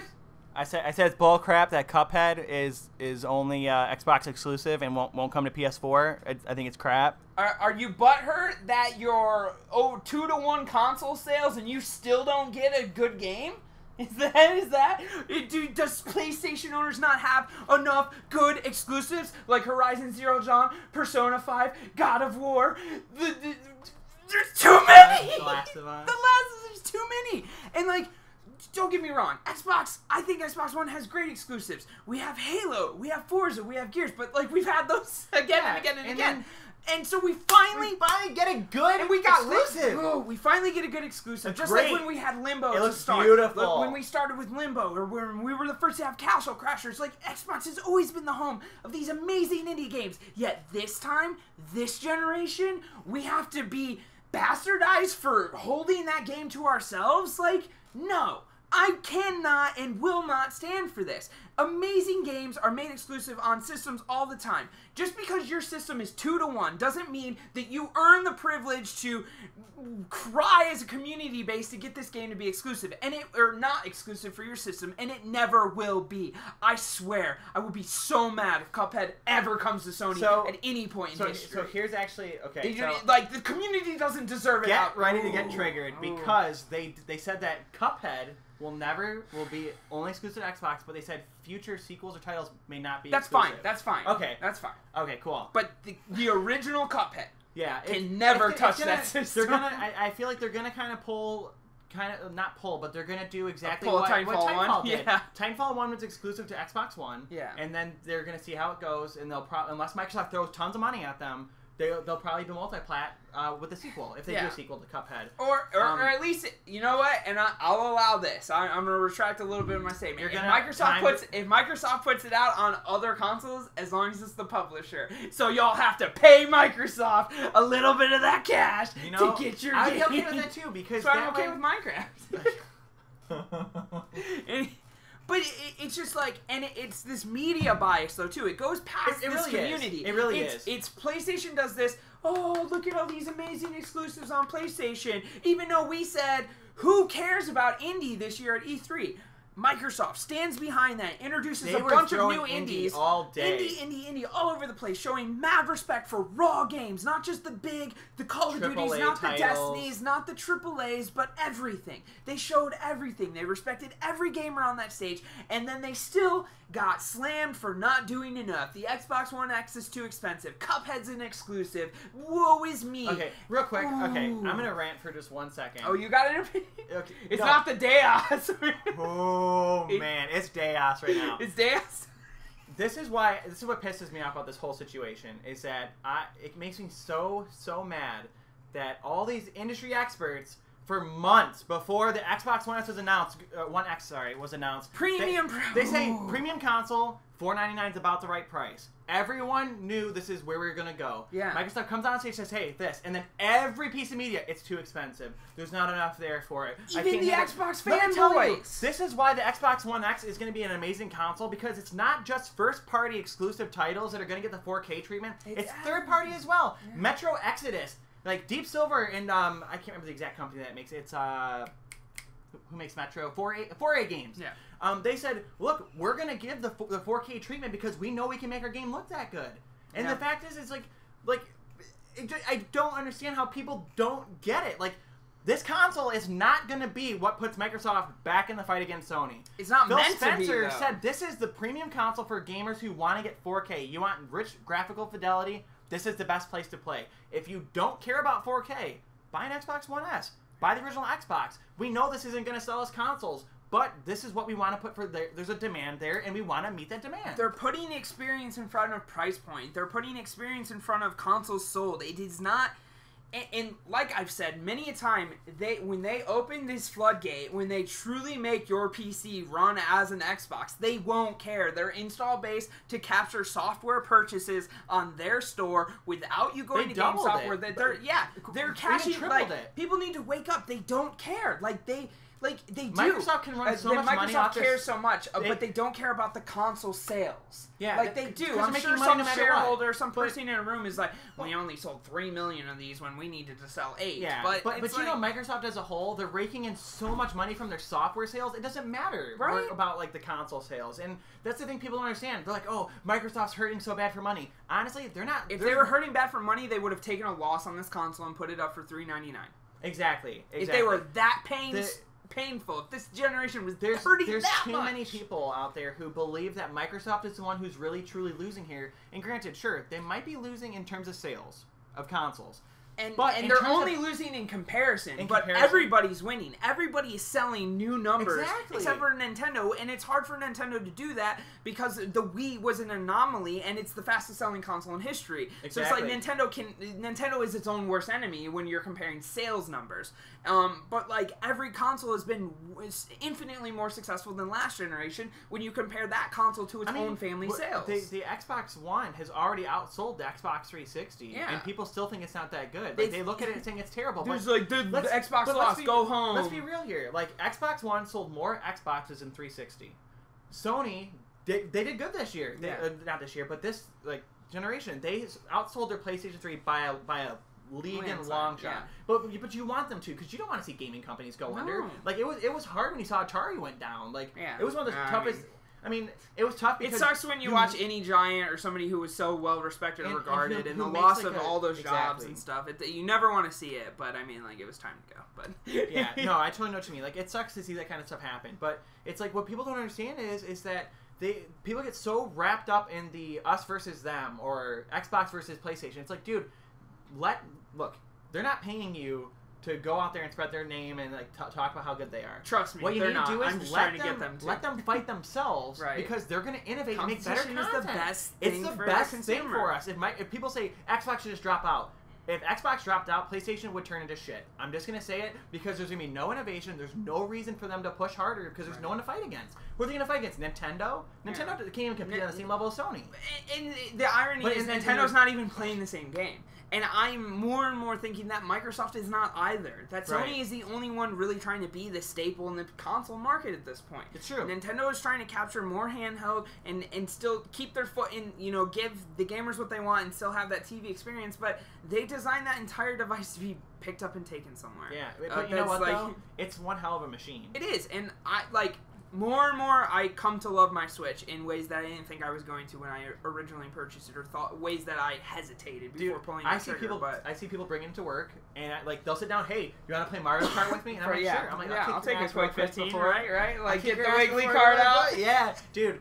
You know, that freaking Wiggly Bug Caterpillar cart freaking works, There's too. better ones now. No, dude, more. listen, I've unlocked more, man. I beat someone earlier this week with the Wiggly cart. They had, like, one of the higher-end carts, and just because that drifting, man, just kill drifting. I love it. But, yeah, I'm just, like... Back to the media bias, though. Like, there were so many articles, so many this and that. Like, here's why Cuphead not coming to PS3 is a bad thing. And it's like, how can you say that? Like, because I don't see these articles when Sony is holding something over Microsoft. Like, no one goes, oh, man, Days Gone. Like, it's really terrible for everyone that Days Gone isn't coming to Xbox One. No, that's a good thing. This is what If you get rid of console exclusives, there's no reason to play a console anymore. Right. You would just get a PC. Exactly. Because then you don't have to upgrade every like couple years when a new console comes out. I mean, let's be like, dude. I have a 1080 graphics card. Yeah. That graphics card is gonna be good for like 6 to 7 years. If I just run everything at 1080. There's no reason to upgrade. I have no reason to have a console. Okay, Mr. 4K. So, yeah, right. So, I don't play my PC games in 4K just because you'd have to SLI the cards and it gets too expensive at that point. Like, I'm okay with just 1080 right now. But outside of that, though, it's definitely frustrating because, like, you watch like you said. So many people are like, oh, like Sony did so good with like they have Death Stranding from Kojima. They have which we're not going to see until 2019, 2020. The Spider-Man game that's coming 2018. Which they're very exciting. But I'm not getting pissed off and butthurt that it's not coming to Xbox because like I know like these are console deals. Like this is business in the industry. I was just mad. And like you just never see these articles written like boo you for not bringing this artistic game to other. Like, yes, Cuphead is innovative in the way that it's all hand-drawn. It's using this amazing art style taken from cartoons, and it's not even... people so often associate with the Disney art style, but the reality is that all of Cuphead's art is inspired by old propaganda cartoons and things that were used in very negatively. A lot of Hanna-Barbera cartoons, it has a kind of ask too, like the old like Cartoon Network, like, when they would show like the old Hanna-Barbera cartoons. And so being the Cuphead character and kind of fighting these propaganda themed or kind of esque characters, this is an amazing experience. And I understand like why you feel like you're missing out on it. To be blunt, Xbox One. But like but with my PS4, like I kept seeing, oh, I would really want to play that. I really want to play that. I really want to. What did I do? I bought a PS4 because when you like, people need to stop. Like as much as I am a fanboy, I love my PS4. I love the games I play with Sony. I just feel like I so often, as somebody who actually loves my Xbox, I have to defend it all the time because it's always.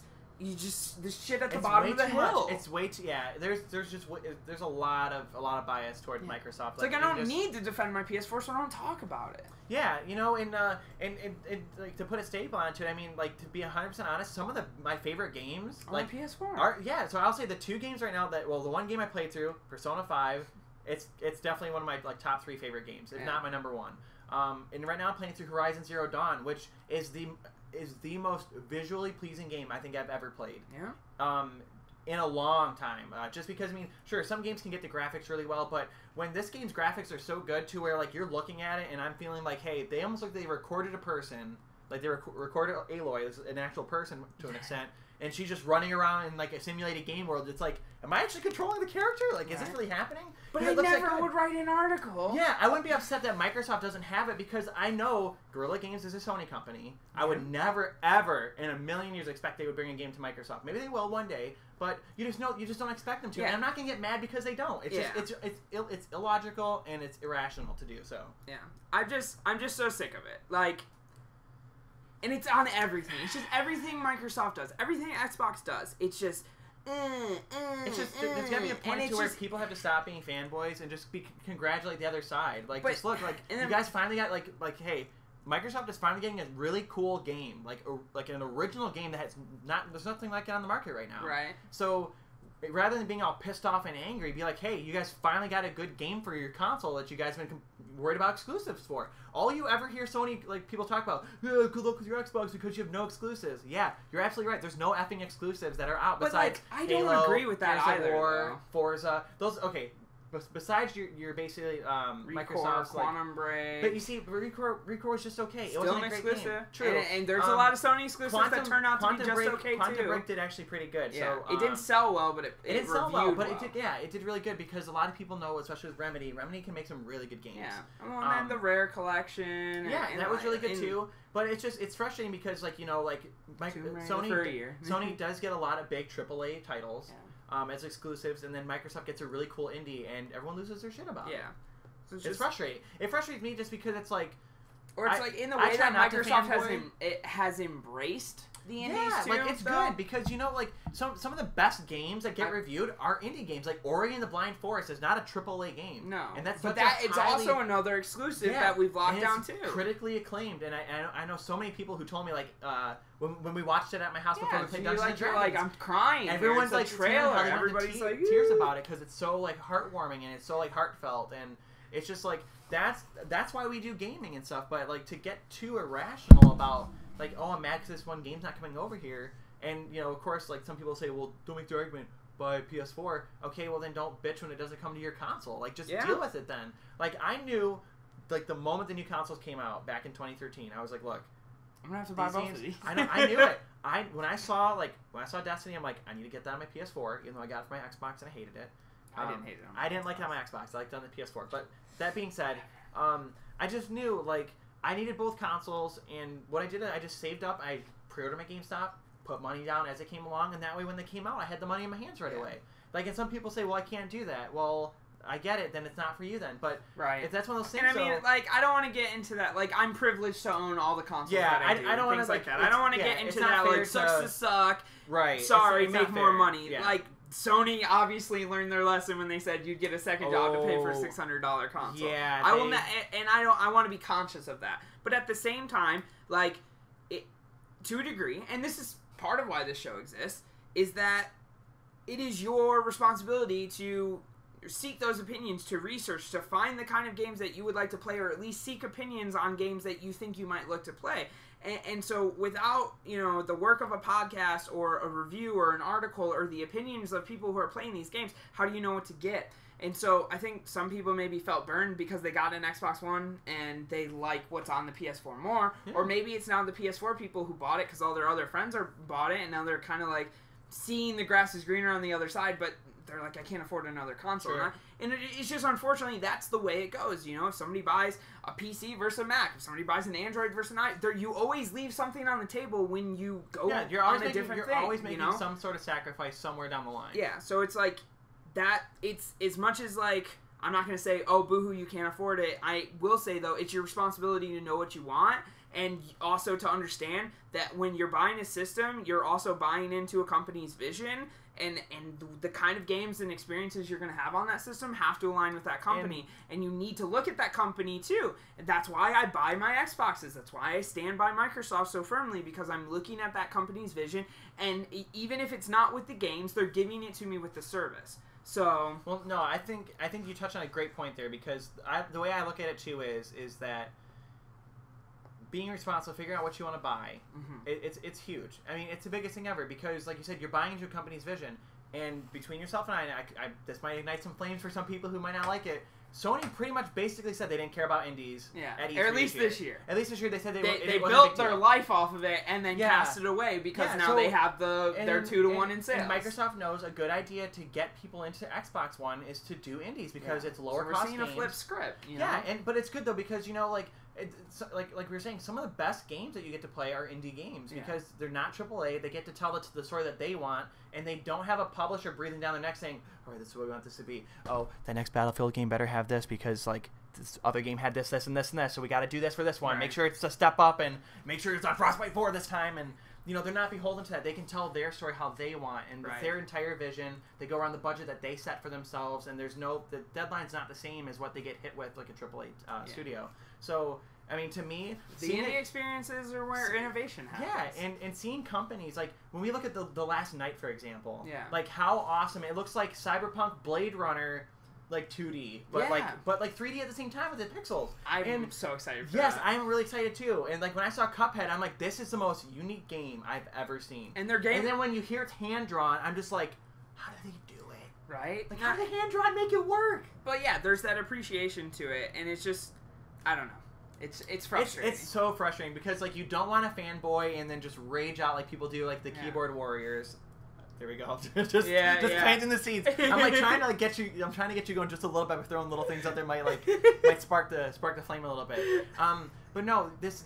You know, I could even argue this goes back to when I texted you the other night when I was frustrated because I was on Steam. Yep. And after Ark being an early access game, which people knew when you buy Ark, it says early access game, so you know what you're getting your hands on. You're not getting a full game. Almost you can assume that game is broken upon purchase. Exactly. And if you don't assume that, I'm sorry, but a game that is not finished, and I mean, like, I always say this with exclusion to MCC, or Master Chief Collection, I don't buy games that aren't finished. Yeah. Knowingly. And but so it's like, on top of it being a game that's not finished, like almost every early access game on Steam, 9 times out of 10 do they raise the price for the overall game when it gets greenlit? Every single time, because part of the benefit of early access is you're the one buying into it early. You know you're buying a lesser product, and you are contributing to the success or the development of that game. And for some people, that's enough. Some people they love that. They love being a part of that process. Aaron, our close friend, is so adamant about being a part of that process. Yeah. He loves it. You should hear him talk about Star Citizen. Like, yeah, I've heard a lot about it too. And it's one of those things, like, I get where he's coming from, but I at the same time go, it's not my job to make your game. Sure. So yeah, I understand, like, I understand getting gameplay feedback and data helps make your game, but that's not my job. Right. And I'm not, like, in a time where there's so much noise, so many games, so many options. And it's rough right now too. And it's so rough with, you know, the coding going up. You know, 10 and 12-year-olds are learning how to make video games. You know, it's like the market is flooded. Yeah. And for me to take time out of my day to play a game that could delete my save or glitch out in the middle of the match or be completely unplayable, or just be completely unplayable, specifically when I'm trying to budget my money or save for something, like, I can't do that. No, I totally get it. And see, with what you say, completely reasonable. Yeah. The problem I have is that when people know this is an early access game and the developers have put that out there, and then they say, hey, like, when we release the game, we're going to increase the price, but those who are early adopters will get it discounted, or maybe they pay like $10 more, whatever. And then these people they're on Steam saying, I'm going to download because they raised the price of it. But you knew when you bought the early access game that it was not finished and it was going to cost more. They had it all over their Steam page. Right. I don't know if it's still there now because they might have changed it. Right. But I knew when I first looked into Ark, the reason why I didn't buy it is because they said this is not a finished game. Like, it's this cost now, but it will most likely be more when we release it. It's always in the terms of service, and whether you choose to read that or not. And what frustrates me is, like I told you, and it might not even be like, I might have misplaced like saying self-entitlement, but the problem that we have that I have with gamers like this is that it's a mentality to where, like, because they disagree with it, no one should touch it, or it's complete shit because I don't like that they do that. Yeah, it takes away the fact to where it's kind of similar along the lines to where it's like, you can't, it's not fair because if you dislike this to say this game is crap because you feel slighted that they raised the price for it, but even though you bought it when it was early access for $30. Or, like, I think this brings up a funny memory. It was even on sale for $15 during the Steam summer sale, so how can you be mad? Like, you had opportunities. You had plenty of time to put it on your wish list. You get an email notification every time it goes on sale. But it brings me back to, like, this funny thing. One of our earliest interactions where I just bold-faced looked at you and I said, Star Wars Battlefront is a trash game. And you got, like, in that moment, I thought you did not like me. We were two new coworkers where I was like, oh, this Dan dude hates me now. It was because you were just like, you take that back. You got so mad at me. And it was just like... It's not so much...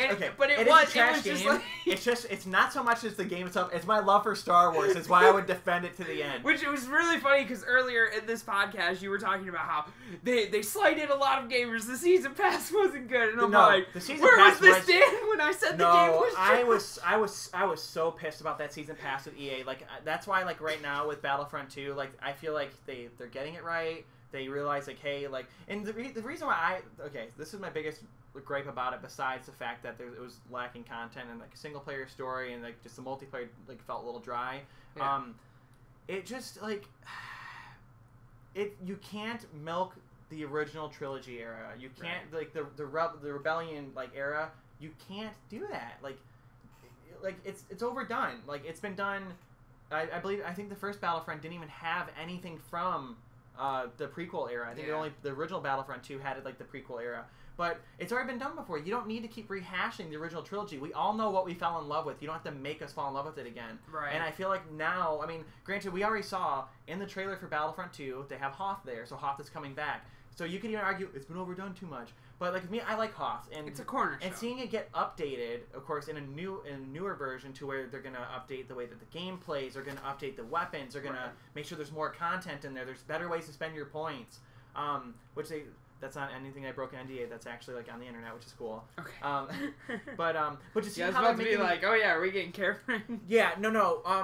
Anything I'm saying right now is you can find all on the internet. It's all like openly talked about. Like I haven't said anything like NDA breaching right now about Battlefront 2. But, kill the feed. Kill the feed. Oh god, they're shutting us down. I'm going to jail. No, but I like that they looked at it and they said, hey, like we pissed off a lot of people. We alienated our player base by once again, like we talked about earlier, by putting the season pass out there, making the costs so exponentially high to where you're splitting up all the player base based upon the map packs you have, to where now you're like, hey, we'll just make our money through microtransactions because it works. Mm-hmm. It works, and you don't have to pay them if you don't want to. And they're you can completely earn optional. them with in-game stuff. Exactly, you can earn them and unlock them in game without paying for them. Yeah. So there's no reason for people to get mad about microtransactions, which some people are just get red in the face. People are gonna get mad about that no matter what, because I get it, I understand it. People always use the argument, X amount of years ago, I paid less than 60 or 60 or whatever, and I got a full game, right? But game development then is not the same as now, thank too. You, thank you. Like, it's the cost the for space is so different. Yeah, well, I mean, look. And like, what we request and what we demand cannot be done in a general sense. Sure, I think there's a lot of DLC that doesn't need to exist. They can give us a full, complete game built on a 360 engine for $60. Yeah. Like, they can make Gears of War 4 a $60 game with all the content in there on Xbox 360 if they really wanted to. Yeah, but it's not going to look pretty. Exactly. There's not going to be as many enemies on screen. It's not going to be smooth. There's not going to be as many weapons. The textures are going to look bad. The audio alone takes how many gigs out of a game? God. Because the audio in all of these games is uncompressed. Because if it was, you'd hear it, and it would sound so bad. And like, but once again, audio is the biggest. It's one of the biggest parts because they do not compress the audio. You have to have the raw audio. You have to have the raw files. Yeah. So I mean, it becomes it's just people don't understand like.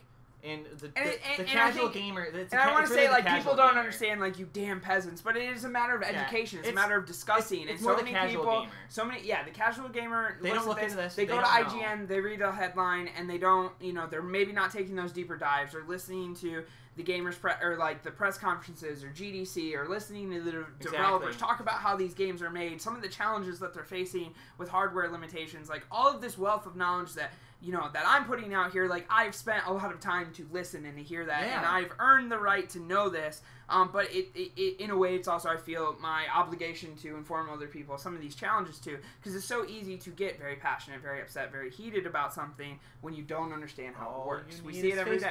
Yeah, that's all you need is just have the wrong title or just clickbait something to flame the fans or fan the flames, and people will lose it. Flame the fans. I mean, you could because it's flame on. Yeah.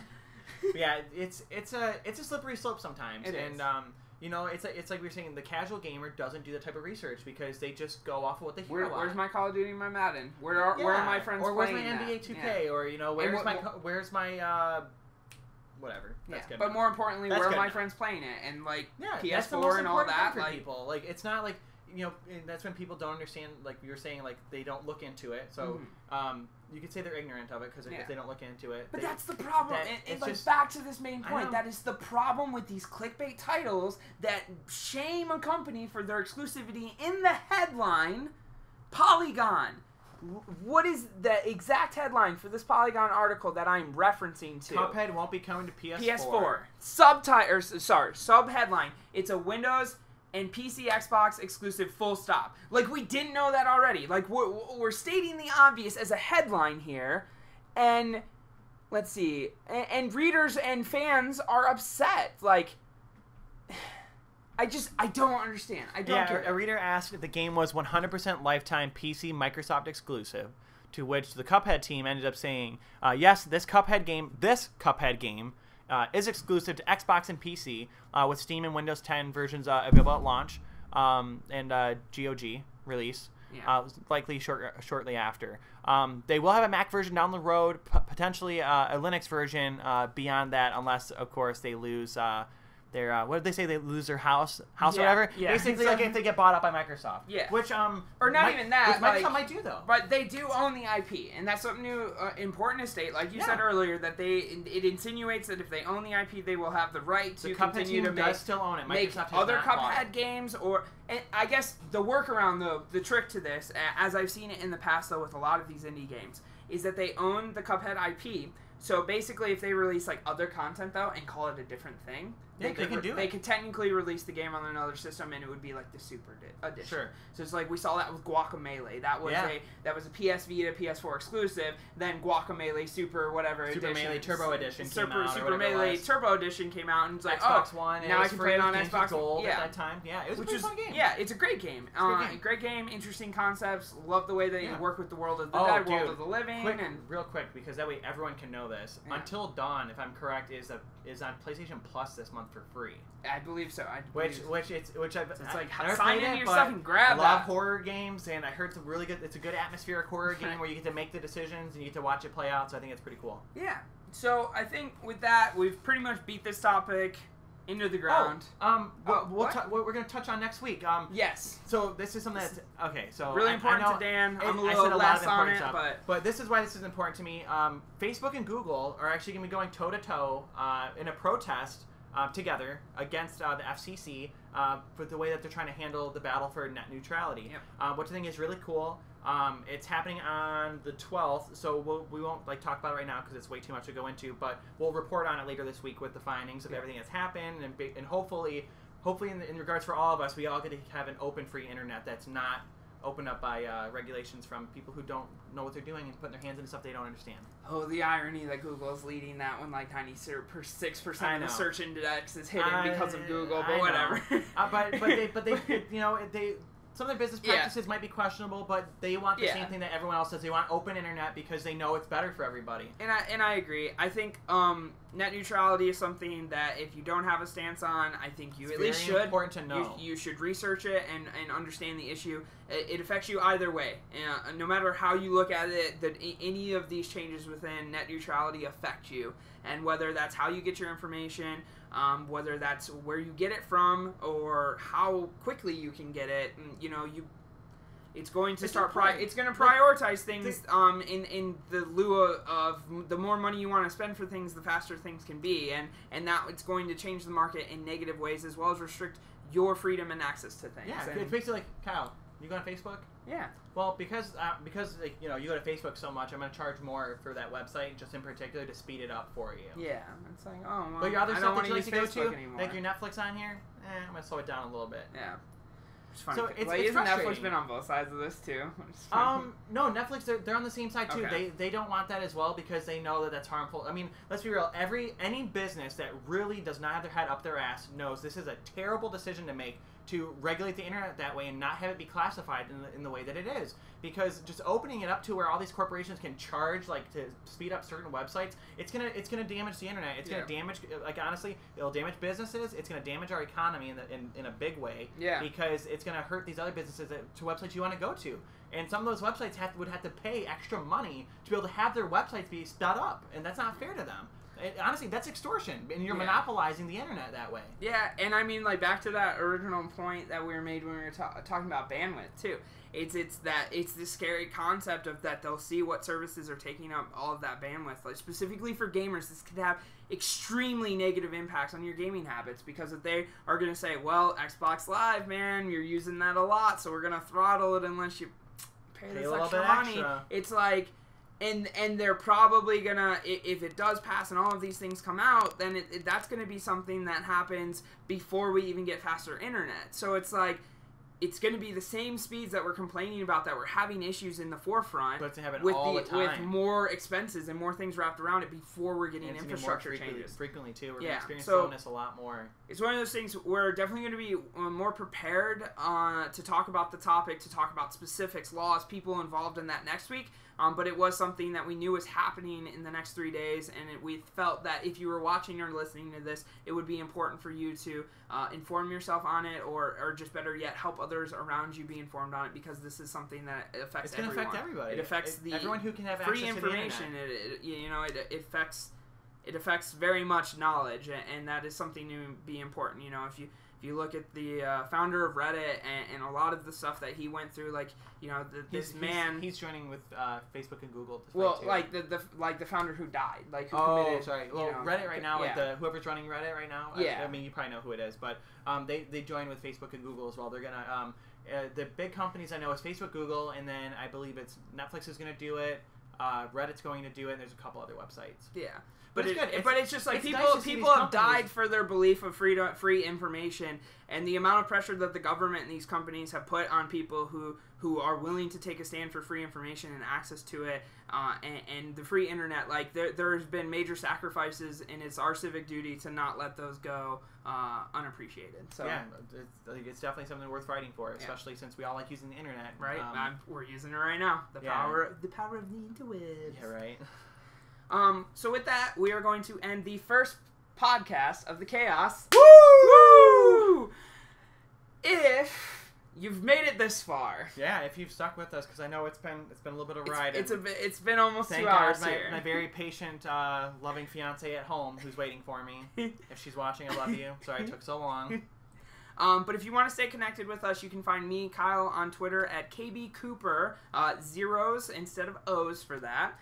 I don't know if Dan wants to give up his Twitter tag. I'm not on Twitter. I have one, but I never use it. Honestly, it's the best way to reach out to me. Like, you could message me on Xbox or hit me up on throw out your gamer tag. I'll throw my gamer tag. Yeah, it's I'm so comatose, all one word. You can find me it's the same as that on Discord. It's on Discord. It's I'm so comatose on Xbox Live. It's I'm so comatose on Battle.net, and on Steam as well. Cool.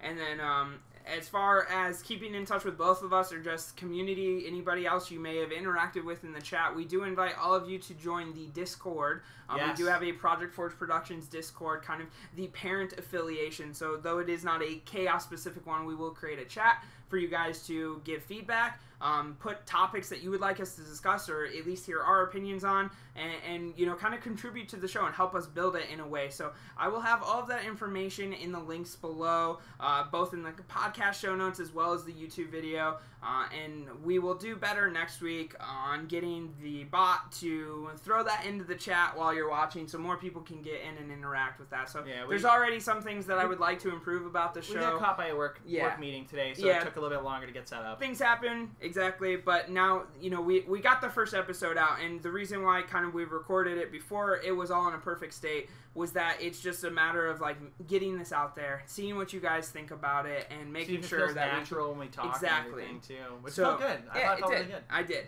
This is definitely one of the easier podcasts I've done in my life. So, but yeah, I appreciate you guys for watching. This has been a great talk. It's been a lot of fun. Yeah, I mean, we covered some really good stuff, and I feel like if anyone watched it, they stuck through it all the way. That they definitely I feel like I hope they came away with some important information from stuff that's going on in the gaming world. Because I mean, it's some pretty cool, exciting stuff that's happening, especially with more that's coming. Right. So my advice. Maybe next week we can talk more about games that we're diving into and go a little more in depth with it too. That'd be fun. I'm gonna do a thing at the end of every show. I'm gonna give a little tidbit of life advice. Don't wear socks on hardwood floors that are more than 10 years old. That's how I'm gonna end this. All right. You guys have a great night. See you next Thank Sunday. you for watching. Thank you for listening. This was recorded on July 9th, 2017. That way you have the just time in case. stamp. Just in case. We just want at you the to very know. end. At the very end. At the very end, just in case you wanted to know. Just so you know, everything's good. We appreciate all of you. We hope you had a good time. What a dumpster fire. Shut up. It's not that bad. I know it's not. It was awesome. We had a good time. I enjoyed it. You guys have a great night. Good night.